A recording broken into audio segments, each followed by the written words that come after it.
Hi everyone, welcome back to the journey of my YouTube channel. Today I am trying out the perfect book tag inspired by reading this Life's perfect book tag video. I think this is a fun tag because it's not the perfect story tag. We really don't have a perfect fiction story, but it is the perfect book tag, so the actual features of the book itself. I mainly love books for the stories, but I also just love the physical books themselves, so I am excited to talk about some of this very nerdy stuff with some other people who will appreciate it. Spoilers, I wouldn't say I have a perfect book, but I did pull out a few of my favorite books that have some features I really like to answer these questions with. Question 1 is, what format is your favorite book? Hardback, paperback, even ebook? For me, it is definitely hardbacks. I love hardbacks. I can enjoy a good paperback too, especially the more substantial ones.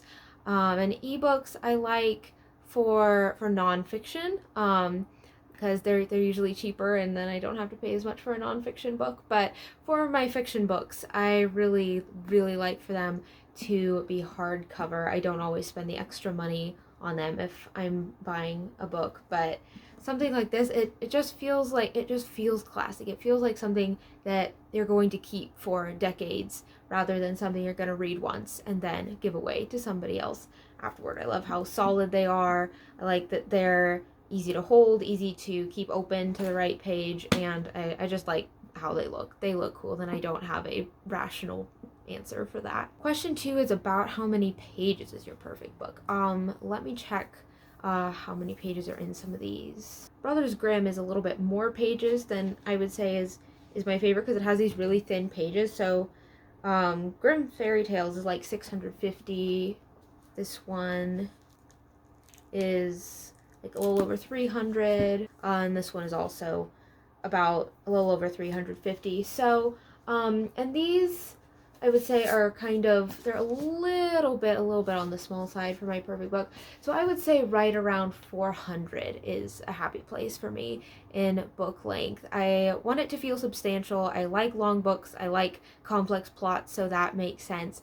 But if it gets too big, then it's kind of hard to hold, and like my mass market paperback, Stormlight Archive, like that definitely crosses the line for too many pages to be my perfect ideal book, because it's hard and awkward to hold, and it's just a little bit thicker than is ideal. So yes, right around the 350 to 450 page mark, maybe as much as 500, is really where I like my ideal books to land. Also, are you particular as to where the chapters begin? Yeah, I definitely want them to start on a new page, and I really like big dramatic chapter openings. That might be a little bit controversial, I don't know. Like, this is one example where it has the first page of each chapter has this shadow along the edge and a bunch of blank space up here. It has a really cool drop cap,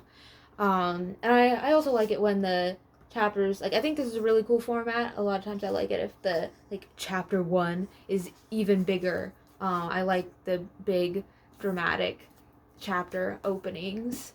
Are you particular as to where the page numbers are located? I had never thought of that before this tag, but as soon as I heard the question, I was like, yes, I like center of the bottom of the page. So again, this one is center of the bottom of the page.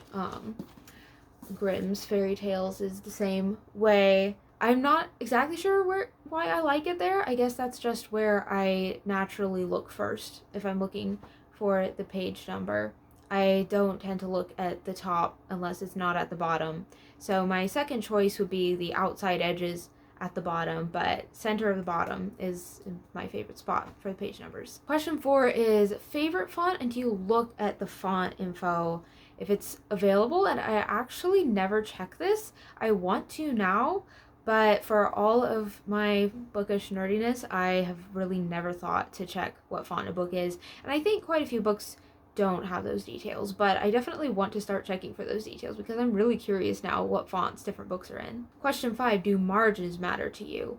Yeah, I don't want them to be too small. I want to have a pretty healthy margin, And obviously I don't want it to be too huge. I do have one book where the first time I opened it, I was like, wow, the text looks like it only takes about half the page because the margins are each about a quarter of the page width. That's really dramatic margins, and it makes the book look a lot longer than it really is. So I wanted to have a happy medium, but I guess just for ease of reading, I would prefer for it to err on the side of bigger margins.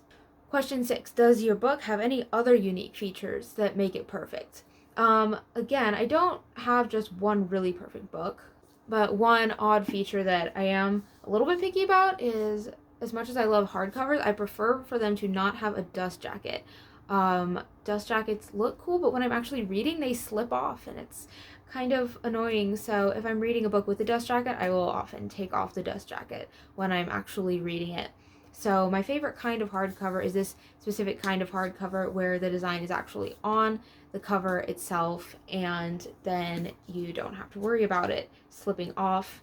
But if a cover does have a dust jacket, I love when hardcovers have art that's under the dust jacket. It's like an alternate cover. So that is really cool. And this spine is really cool too. So this is one of my favorite hardcovers that does have a dust jacket. I will forgive the dust jacket because what's under it is so cool. And also a random paperback feature that I really like. This is a paperback that we really like in our family just because it feels so cool. It feels almost, the cover's almost like soft, and I don't even know how to describe it. As you can see, it's very bendy, but that doesn't make it feel flimsy. It feels sturdy, but it's just like really easy on your hands and nice to handle. The cover art is kind of ketchup and mustard, so that's not my favorite, but just as far as this book feels, like it's kind of an interesting, unique feature. It almost feels like cloth binding, even though it's not. So I don't know, do you have any books like that? Let me know if you know what I'm talking about, and if you have any paperbacks that just weirdly feel really, really good. Alright, I'm supposed to tag other booktubers. I have never done this before, so somebody please tell me if I'm doing it wrong. But I am going to try tagging Kelly Reads a Lot and BookBuds because they seem very nice, and I don't think that they're going to be upset at me if I am somehow doing this wrong. So we'll start there. So let me know what your perfect book is and what your answers to these questions will be. What makes a book perfect for you? What makes it really enjoyable to hold or read or whatever? I'm curious what you guys think about all of that. Check out the channels that I am linking to in the description. Let me know if you come across any other cool tags that I should try, or if you want me to talk about other aspects of physical books. And until I make those videos, thanks for journeying with me. Bye!